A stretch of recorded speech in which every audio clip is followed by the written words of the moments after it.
Olá, meus queridos amigos, muito bom dia! Muito bom dia, muito bom dia!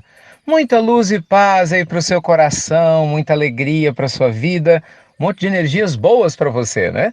Começando mais uma pílula do nosso amado Evangelho de hoje, antes da gente começar as atividades no Paulo Franco, aqui em João Molevade, para a gente fechar nesse final de semana desse tratamento itinerante, como sempre, com muitas bênçãos e muita luz, né, para todos nós. E hoje, meus amigos, eu queria compartilhar com vocês algumas reflexões, mais uma vez seguindo essa linha abençoadíssima, né, do Evangelho do Cristo, desses ensinamentos preciosos e libertadores que Jesus nos oferece.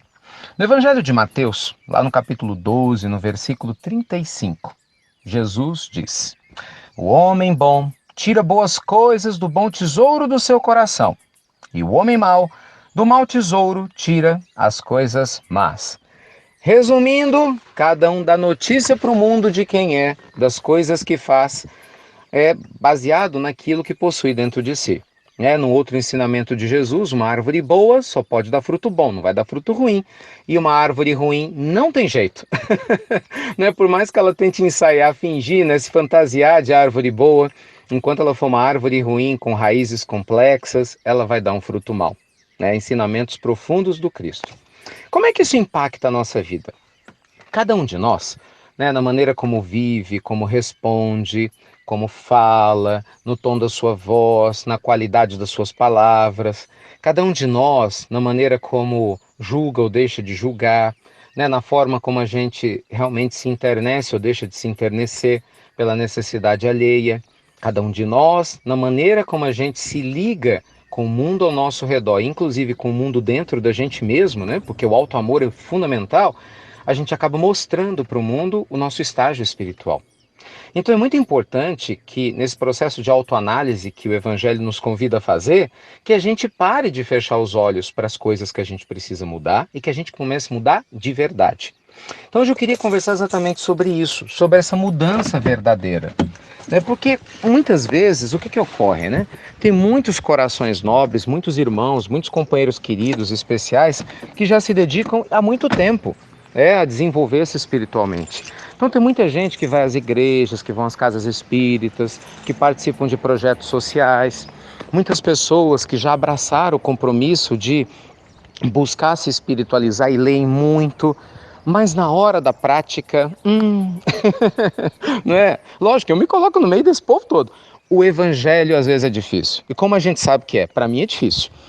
Na hora às vezes de colocar em prática, a gente olha para o homem velho, porque é uma expressão interessante, O homem velho parece que ele pula dentro de nós, E você fala, nossa, eu achei que eu ia conseguir, mas eu não consegui. Por quê? Porque o tesouro que está no meu coração, em relação a muito tempo, a muitos anos, às vezes é um tesouro um pouco corrompido. Deixa eu dar um exemplo prático aqui para não ficar muito teórico. Vamos imaginar que durante muitos séculos, através das existências, ou que seja nessa vida mesmo, durante muitos e muitos anos, eu tenha sido uma pessoa altamente autoritária. Imagina essa ideia, uma pessoa egocêntrica, autoritária, mandona, Mandando, sempre desmandando, Na família, com meu pai, com a minha mãe, com a esposa, no trabalho. Então, assim, é claro, durante muitos anos eu me acostumei a agir dessa forma. Então, normalmente, uma pessoa mandão, autoritária, ele acha que ele sempre está certo, o outro nunca está errado, ele quer impor suas ideias, não é assim? Ele quer impor suas opiniões, ele impõe, às vezes, chantageando, ele impõe muitas vezes com violência, não só violência física, mas psicológica. Então imagina alguém que está acostumado há muito tempo a viver assim. E de repente, claro, começa a colher o fruto dessa sementeira, Um fruto amargo, naturalmente, porque não tem como alguém colher um fruto doce com esse tipo de postura. E aí, naturalmente, esse resultado negativo incomoda a pessoa. E ela começa a ver, poxa, minha família está se afastando de mim, meus amigos não querem ficar perto de mim, estou perdendo oportunidades, estou ficando triste. E aí, de repente, a pessoa entra em contato com o Evangelho, faz uma autoanálise e diz assim, nossa, eu preciso mudar. Realmente, eu sou uma pessoa muito mandona. Olha só, se fosse alguém falando comigo do jeito que eu falo com o outro, eu não ia gostar. Então, assim, esse é o primeiro passo, a consciência. Mas aí ele toma essa consciência e fala, eu vou mudar. Mas na primeira oportunidade vai lá e manda de novo. Xinga de novo. Ofende quem pensa diferente dele. E aí que está o ponto, O que você vai fazer a partir desse instante? Você vai desistir?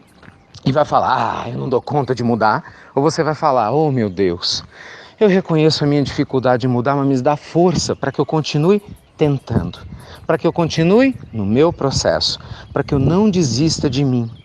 Me dai forças, bom Pai, para que eu não desista de libertar esse amor lindo que existe no meu coração pela minha forma mais perfeita. Me ajuda a manifestar esse evangelho no meu dia a dia.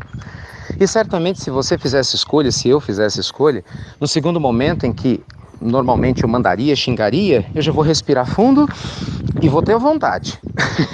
Mas talvez já não faça, mas ainda tive a vontade, né? E eu continuo orando e vibrando, né? Com consciência, vigilante, para que não repita o mesmo erro. Vai chegar em algum momento que eu sequer vou ter vontade.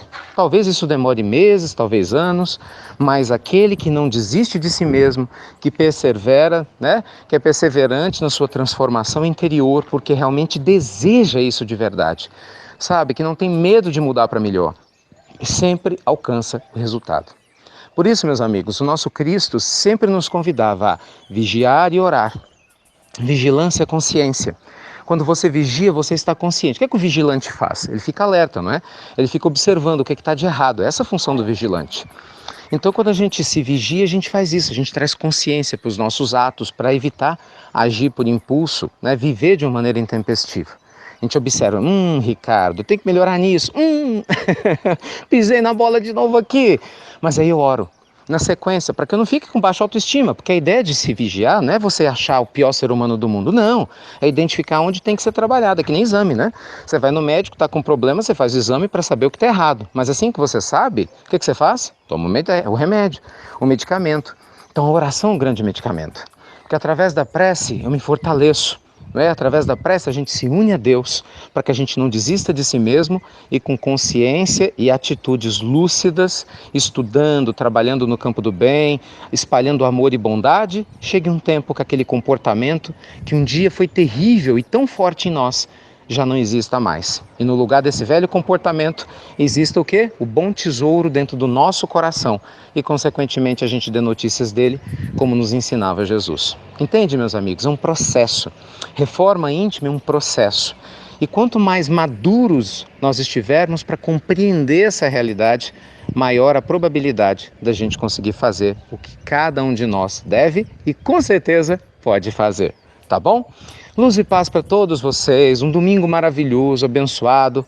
Como sempre, não me canso de repetir, muito obrigado por criar suas listas de transmissão, para semear a pílula do Evangelho, né, por divulgar grupos, enfim, por todo o bem que vocês têm feito, né? Com certeza a bondade divina há de retribuir a generosidade de cada um. Obrigado mesmo. E você já sabe, né?